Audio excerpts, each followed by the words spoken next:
दोस्तों, आज की जो कहानी मैं आपको सुनाने वाला हूँ, यह कहानी उस समय की है जब देवता धरती पर अपने भक्तों की परीक्षा लेने के लिए आते थे। हो सके तो इस कहानी को पूरा सुने। ये कहानी आपको जरूर रुलाएगी। ये कहानी एक ऐसे राजा की है जो स्वयं बिक गया, बेटा मरा हुआ पड़ा है और पत्नी के गला काटने की नौबत आ गई। फिर भी राजा ने धर्म को नहीं छोड़ा। राजा अपने धर्म की मर्यादा को कायम रखने के लिए अपने स्वप्न को भी सच मानता था और उसको पूरा भी करता था। राजा ने सत्य के मार्ग पर चलकर अपने महल और नगरी को त्याग दिया। समय की करवट ने उनसे उनकी पत्नी और बेटे को छीन लिया।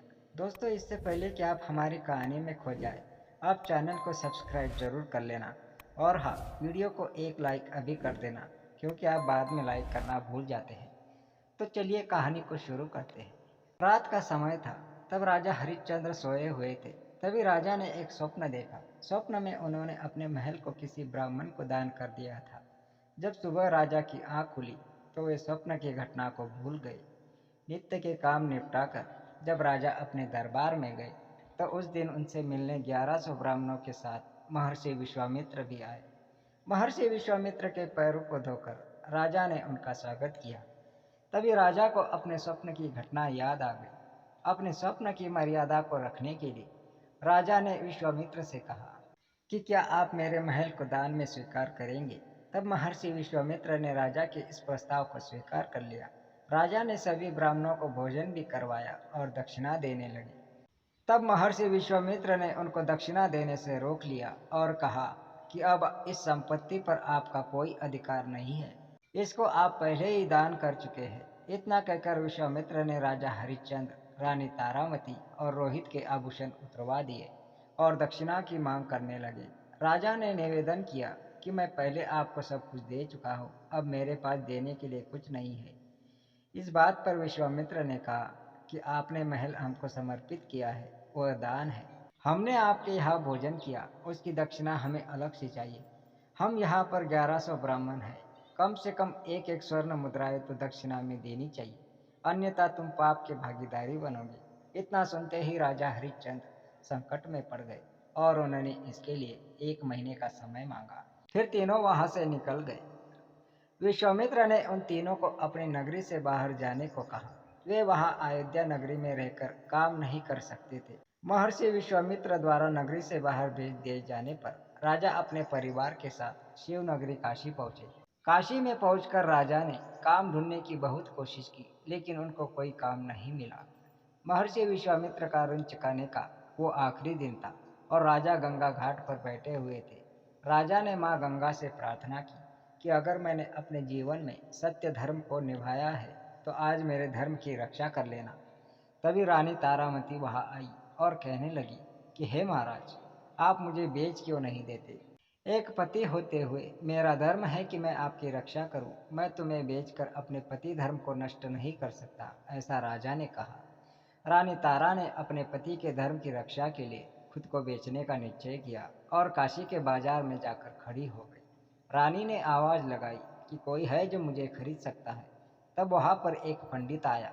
पंडित ने कहा कि उसकी पत्नी बीमार रहती है। मेरी पूजा की तैयारी और मेरी पत्नी की सेवा तुम कर सकती हो तो मैं तुम्हें खरीद सकता हूँ। रानी तारामती ने हाँ में हाँ भर दी और अपनी कीमत मांगी। पंडित ने 500 स्वर्ण मुद्राएं रानी को दे दी। रानी ने उन 500 स्वर्ण मुद्राओं को लिया और राजा हरिश्चंद्र को देते हुए कहा कि उसने अपने पत्नी धर्म को निभाया है। कोई गलती हुई हो तो उसको क्षमा कर दे। अब वह दासी बन गई है, इसलिए वह उनसे दूर जा रही है। इतने में वह पंडित तारामती को दर्दनाक स्थिति से बालों को पकड़कर घसीटता हुआ लेकर गया। राजा ने अपनी आंखों को बंद कर लिया। वह रानी जिसके पास सैकड़ों दासियां रहती थी, जिसके लिए फूल उठाना भी भारी था, आज वह किसी और के घर चूल्हा फूकेगी, कुएं से पानी भरेगी और दासी बनकर किसी की सेवा करेगी। रोहित ने अपनी माँ को दूर जाता देख वह उससे जाकर लिपट गया। पंडित ने उसको दूर जाने को कहा। तब राजा ने कहा कि एक बच्चे को उसकी माँ से दूर मत कीजिए, आप इसको भी अपने साथ लेकर चले जाइए। पंडित ने रानी तारामती पर दया खाकर 100 स्वर्ण मुद्राएं देकर उसको भी खरीद लिया। ऋषि विश्वामित्र के वचन के अनुसार अभी 500 स्वर्ण मुद्राएं कम पड़ रही थी। राजा हरिश्चंद्र ने खुद को बेचने का निश्चय किया। काशी के बाजार में हरिश्चंद्र ने खुद की बोली लगाई।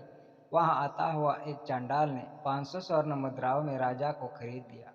1100 स्वर्ण मुद्राएं पूरी होने के बाद विश्वामित्र के ऋण से मुक्त होकर राजा शमशान घाट पहुंच गया। वहां राजा ने लोगों को रोते हुए चीखते हुए देखा। मुर्दे जल रहे थे। अब से राजा को यहीं पर शमशान का पहरा देना था। वहां पर अंतिम क्रिया करने के लिए आने वाले लोगों से कर वसूलना और कफन के कपड़े को हटाना राजा का काम था। मुर्दे के साथ आने वाले चावल और पिंडदान में आने वाले पिंड को खाकर राजा को पेट भरना पड़ता था। शमशान में सोना और वहीं पर रहना पड़ता था। इतनी विपदाओं के बाद भी राजा ने अपने धर्म को नहीं छोड़ा और पूरी निष्ठा से अपने धर्म को निभाने में लगे रहे। दोस्तों, अगर आपको यहाँ तक की हमारी कहानी अच्छी लगी है तो वीडियो को ज़्यादा से ज़्यादा शेयर करें और इस कहानी का भाग दूसरा देखने के लिए चैनल को सब्सक्राइब भी करें और कमेंट में पार्ट 2 कंटिन्यूस ज़रूर लिखें। इस कहानी में बस इतना ही। मिलते हैं इस कहानी के अगले भाग में। तब तक मुझे दीजिए इजाज़त। वीडियो में अपना कीमती समय देने के लिए आपका बहुत बहुत धन्यवाद।